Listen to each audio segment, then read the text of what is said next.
Ça, c'est vraiment magnifique. C'est honnêtement, c'est émouvant, c'est beau. L'évolution, le travail. Bien sûr que le travail paie, mesdames, messieurs, Désiré Doué est convoqué en équipe de France A pour la première fois. Et bien évidemment que si vous suivez le joueur, si vous suivez le PSG, il n'y a pas de débat, bien sûr qu'il méritait.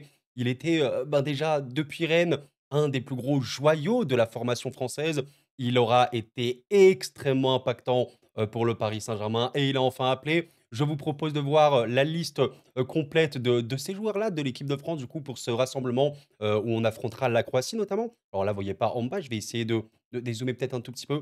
Voilà, Marcus Thuram est le dernier joueur en bas sur la liste des attaquants. Alors, il y aura forcément des déçus, je sais qu'on va en parler, on va en parler tranquillement. Il y a notamment deux autres joueurs qui étaient pas si loin, surtout Cherki, qui je pense vraiment n'était pas du tout loin. Et je le dis, oui, Cherki mériterait complètement d'être appelé. Il est extrêmement fort au football. Akliouche est très très bon également, mais je te dirais qu'aujourd'hui, les performances d'Akliouche, elles sont exceptionnelles. Et honnêtement, exceptionnelles. Bon voilà, tout est relatif. Je pense qu'Akliouche serait convoqué dans la plupart des sélections du monde du football, honnêtement. Mais vous savez à quel point les places en équipe de France sont extrêmement chères. Là, les joueurs qui sont appelés, c'est des joueurs pour certains qui sont extrêmement performants. Donc c'est évidemment compliqué, mais bien sûr que Akliouche aurait pu mériter. Et Cherki, je pense qu'il était vraiment pas loin. D'ailleurs, regardez un petit peu, hein, au niveau des attaquants, je vous propose également de regarder la liste qu'on a eue pour l'Euro 2024 et la liste qu'on a eue la dernière, en fait, en novembre 2024. Et on va comparer un petit peu déjà vis-à-vis des attaquants, parce que c'est ce qui nous intéresse de base,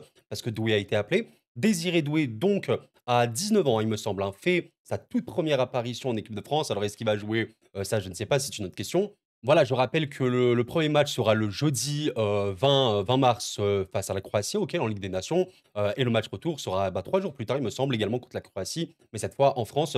Donc Ligue des Nations, vous connaissez, bon voilà, c'est une nouvelle compétition. On ne sait pas à quel point il va jouer. En tout cas, par rapport à ce qu'on avait à l'époque. Bon, déjà l'Euro 2024, c'est très très simple. On avait beaucoup de joueurs, évidemment, maintenant qui sont partis, notamment Olivier Giroud. Enfin, surtout Giroud. On sait que Griezmann est également parti. Mais en attaquant, il avait pris Barcola, Coman, Dembélé, Kolo Mbappé évidemment, Thuram et Giroud. Au dernier rassemblement de novembre, donc c'est vraiment le plus récent, Barcola également, Ousmane, Dembélé, Randal Kolo Nkunku, cette fois-ci qui n'a pas été appelé, Michael Olise et Marcus Thuram cette fois-ci, Kylian Mbappé n'était pas là, on se rappelle bien. Ben, en tout cas, la même, on peut voilà, argumenter, est-ce que Barcola c'est mérité? Bon, évidemment. Dembélé, est-ce que c'est mérité? Bien évidemment. Bon, il y a quand même Mbappé, évidemment, c'est quand même des tauliers. Thuram, même si je sais que Thuram, il fait beaucoup, beaucoup de débats en équipe de France, même voilà, au prix du grand public, qui ne savent pas trop, trop le football de club. Bon, Thuram reste extrêmement performant en Italie. Sans aucun débat, c'est un des meilleurs attaquants de club actuellement. Il est très, très bon et surtout bien en combinaison avec Lautaro Martinez. Donc, il pourrait mériter vis-à-vis de ses performances. Michael Olise, il est actuellement dans l'élite des footballeurs dans son rôle. Et Colomani, c'est peut-être celui qui peut faire un peu plus de débat parce que le joueur n'est absolument pas mauvais. Au contraire, c'est un vrai, vrai, vrai bon joueur. Mais bon, on sait qu'il a une période très compliquée au PSG. Il a pu se relancer à la Juve. Bon, la Juve en ce moment a quand même beaucoup de mal. Évidemment, il n'en est pas le responsable premier. Mais voilà, bon. Est-ce que ouais, Ryan Cherki aurait pu être appelé à la place de Colomani? Je pense que dans l'absolu, vis-à-vis de la baisse de régime de Colo vis-à-vis de ces derniers mois et de la hausse normale et naturelle de Cherki, ouais, Cherki aurait pu être appelé. Bon, bah, c'est comme ça. En tout cas, au niveau, des milieux de terrain, alors ce qui est intéressant, c'est qu'on sait évidemment, Griezmann est parti. Voilà, bon, il est catégorisé comme milieu en équipe de France.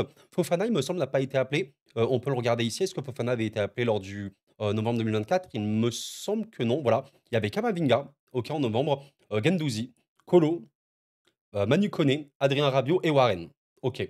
Alors, je crois que Rabiot n'était pas présent, mais au final, il était de retour. Donc là, c'était en novembre. On a Camavinga, OK, pareil. Guendouzi, pareil. Koné, pareil. Rabiot, pareil. Chouamini et Warren, Zaïre Emery. Bah, je crois qu'entre les deux, le joueur qui n'a pas été appelé, c'est. Bah non, en fait, je crois que c'est exactement les mêmes. Ouais, c'est exactement les mêmes, sauf N'Golo.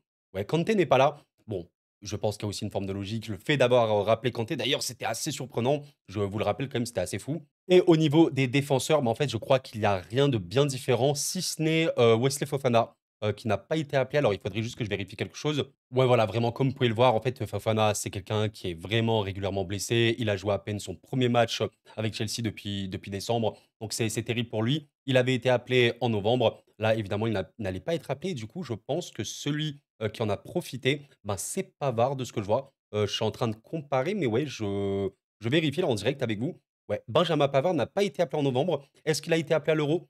Il a été appelé à l'Euro, bien évidemment. Je crois qu'il jouait pas trop, hein, de mémoire. Ouais, c'était, non, il jouait pas, c'était plutôt Koundé qui évidemment a été appelé. Il est très, très bon. Donc, bon, pour la liste et les gardiens, je n'en ai pas parlé, mais Chevalier évidemment est apparu. Normalement, il devrait rester. Il est passé devant Areola et Chevalier s'imposera à terme, je pense, comme titulaire en équipe de France. Mais voilà, forcément, je suis extrêmement content pour Désiré Doué. Je sais qu'il y a surtout pas mal de Lyonnais. Je pense aussi des Monégasques, mais ouais, je pense pas que les Monégasques, ils étaient non plus trop dans l'attente de voir Akliouche. Par contre, les Lyonnais, de manière légitime, ils étaient dans l'attente de voir Cherki en équipe de France. Je pense vraiment qu'il est pas loin. Vraiment, je pense que c'était soit lui, soit Doué. Ça s'est joué sur quoi? Je vous dirais simplement que Doué évolue au Paris Saint-Germain. Forcément, je pense que dans la tête de Deschamps, là, je parle vraiment dans la tête de Deschamps et aussi, je pense objectivement, évoluer dans des clubs qui peuvent avoir des échéances encore plus élevées, être même parfois des tauliers, parce que Désiré Doué n'est pas complètement titulaire, mais il a eu beaucoup, beaucoup de moments vraiment très, très bons en tant que titulaire au PSG.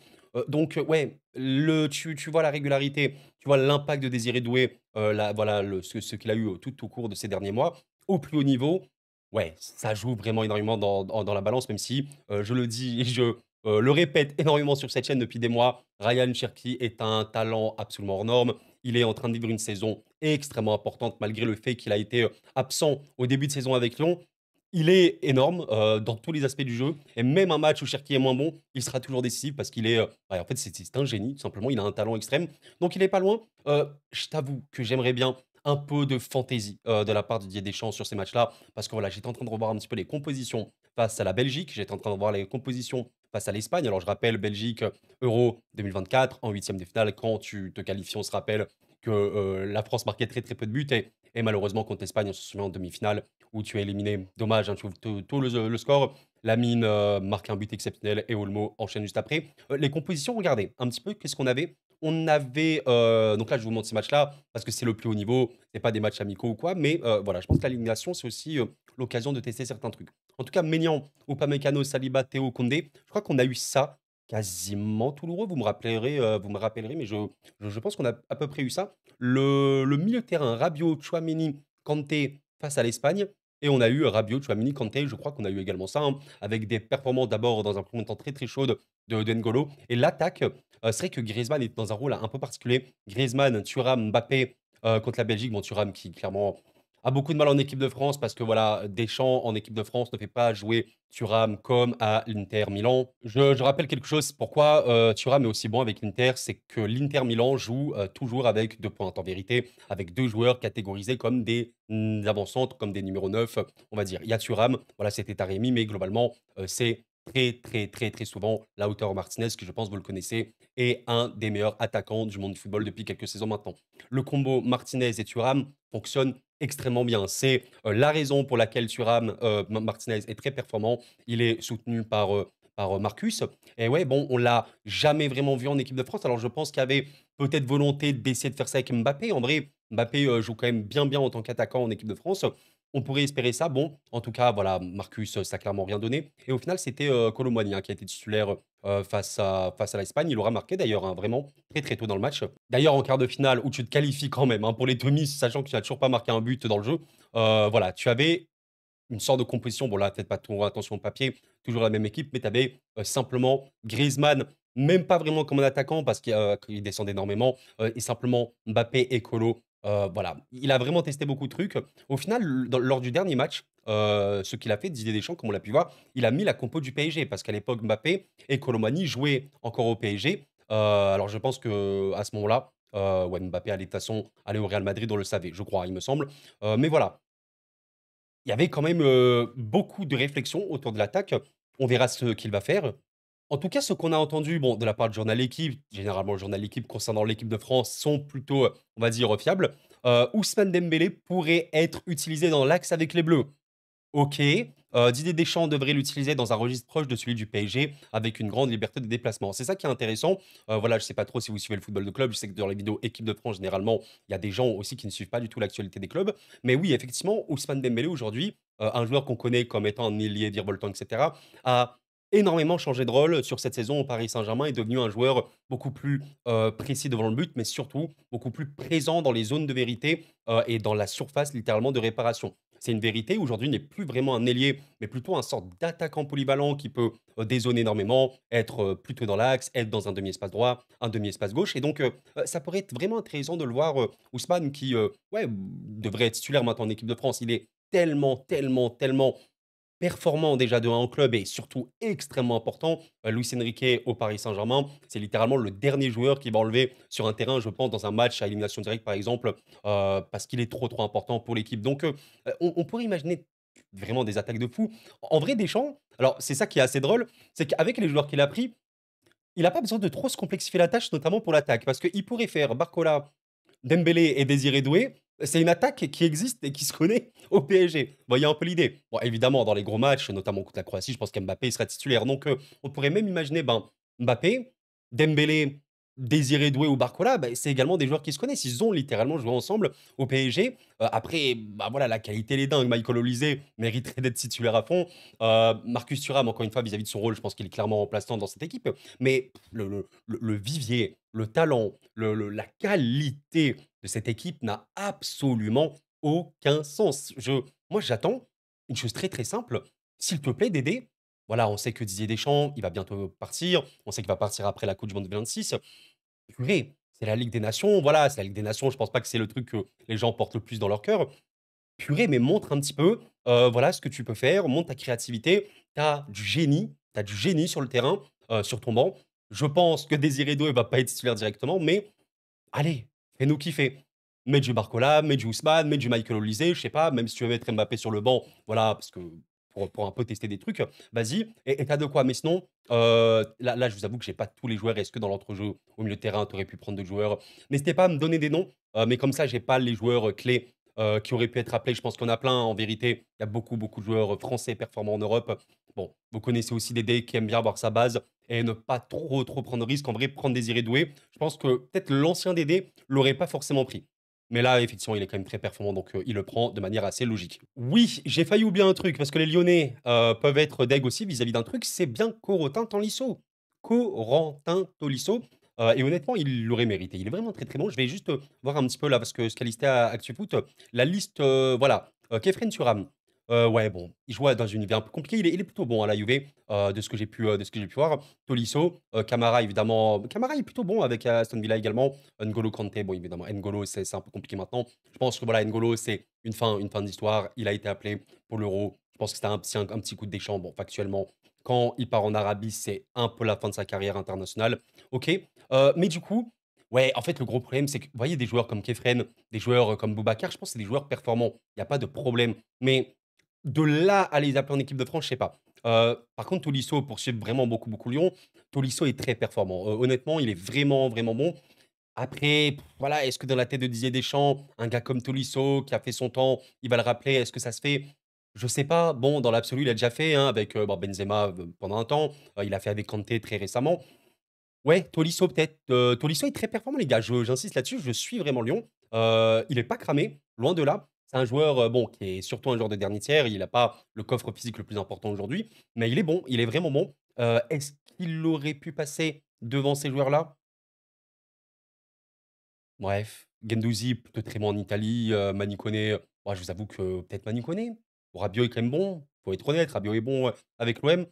Tchouaméni, Camavinga jouent au Real, ils sont quand même des titulaires, ils sont importants. Bon, Camavinga, il est pas totalement titulaire. Tchouaméni est bien revenu. Et Warren, alors Warren, ouais, bon, voilà, je suis parisien, ça me fait très plaisir de voir Warren, mais Warren a été absent longtemps. Il est à peine revenu. Après, bien sûr qu'il reste, je pense, très important. Il est dans la tête de Dédé. Il reste très important pour l'avenir. C'est un joueur d'avenir qui doit se développer dans le groupe. Même si, évidemment, Warren, on sait qu'il va très, très peu jouer. Mais ouais, peut-être que Tolisso aurait pu être appelé à la place de Warren Zaïre-Emery. Ça m'aurait pas choqué outre mesure de par en fait le fait littéralement de se dire que Warren a été absent longtemps. Il est revenu de blessure et il reste important, les gars. Le joueur est fort. Il était titulaire au PSG avant sa blessure. Fabien Ruiz a pris sa place et il aura fait notamment une entrée très très très impactante et importante face à Liverpool. Je vous laisse imaginer un petit peu quel est ce genre d'équipe. Donc ouais, je pense que si Warren était encore blessé, Tolisso aurait pris de sa place. Et en attaquant, ouais, il y a un monde où il y avait peut-être Colo, je sais pas quoi, blessé. bah, je pense que ouais, Cherki aurait pris sa place. Je pense vraiment qu'on était à rien de voir 2 Lyonnais de plus, dans cette équipe de France. Bon, bah, les gars, je pense qu'on va pas trop s'éterniser. C'était simplement une réaction, voilà, peut-être un petit peu brouillon, et cetera de cette liste. N'hésitez pas à me faire votre retour, votre avis. Je peux comprendre encore une fois les frustrations de certains supporters. Bon, là pour moi, globalement après voilà, encore une fois, je me mets à la place de Dédé. La liste me choque pas. Désiré Doué, c'est une forme de logique. Cherki, je pense qu'on peut pas dire aujourd'hui: «Non, Cherki ne mérite pas l'équipe de France». Non, il faut pas abuser. Cherki mériterait, d'être appelé en équipe de France. Il est très, très bon. Tolisso, vis-à-vis des perfs récentes, est quand même bon, mais je pense qu'il était derrière dans la tête de Deschamps de certains joueurs. Mais voilà, après certains me diront: «Ouais, mais pourquoi Manu Koné il a appelé?» Ouais, pourquoi par exemple Jonathan Clauss qui a des performances très, disparates, on va dire avec Nice, peut être très, très bon offensivement, comme bien plus compliqué, défensivement. Bon, voilà, encore une fois, il a une base, Dédé, mais globalement, c'est des joueurs qui me choquent pas. C'est comme Thuram, en vrai, Thuram, c'est compliqué parce que Marcus Thuram, en club, il est monstrueux. En équipe de France, il est invisible. Ouais, mais bon, la tactique employée par Didier Deschamps ne sied absolument pas un joueur comme Marcus Thuram. Donc, quel est le problème? Est-ce que c'est, le joueur ou est-ce que c'est la tactique du coach? Dans ce cas-là, on pourrait me dire et on me l'a déjà dit, hein, sur la chaîne: «Oui, mais Koro, mais alors dans ce cas-là, Thuram s'il joue dans un certain système, alors pourquoi l'appeler en équipe de France?» Bah, je suis d'accord, je sais pas pourquoi alors, si tu, joues dans un système, qui ne sied pas à tes joueurs. Bon, en tout cas, voilà, personnellement, je suis sincèrement très, très content et je pense que qu'importe qui vous supportez, même si vous êtes Marseillais ou quoi, Désiré Doué est un monstre. Il est extrêmement, doué, talentueux, tout ce que vous voulez, il est extrêmement fort. Il méritait et j'espère qu'un jour, à terme, on aura Désiré Doué et Ryan Cherki en équipe de France. Parce que croyez-moi que les 2 ensemble, avec les autres, hein, les Mbappé, les Dembélé, les Barcola, les Michael Olise, d'un point de vue offensif, normalement, tu vas bien jouer. En plus, ce qui est cool, c'est que voilà, ce joueur créatif qui peut un peu manquer en équipe de France, avec Désiré Doué, avec un jour Ryan Cherki, même Akliouche, tu pourras avoir de la créativité. Ça va être important d'en avoir et voilà, comme on l'a dit, peut-être un petit réadaptement, peut-être réajustement d'Ousmane Dembélé en équipe de France, rôle plus axial, même un peu un meneur de jeu parfois, qui peut descendre sur le terrain. Donc ça peut être très, très intéressant de voir tout ça. Hâte de voir, ce premier match contre la Croatie, le match retour, hein, qui arrivera 3 jours plus tard. S'il te plaît Dédé, tente des choses, fais des choses. On veut voir du football, on veut de la créativité. Tu as des joueurs de génie, tu as des monstres sur le terrain. Pitié, on produit un truc, s'il vous plaît. Parce que les gars, vraiment, l'euro qu'on a vécu. Arrête, arrête. OK, défensivement, c'était incroyable, certes. Bon, ça a pas de doute. Mais arrête, s'il te plaît, pitié. Bref, merci d'avoir suivi la vidéo, les amis. C'était Koro. Prenez soin de vous sincèrement et la paix sur vous. Merci, les gars.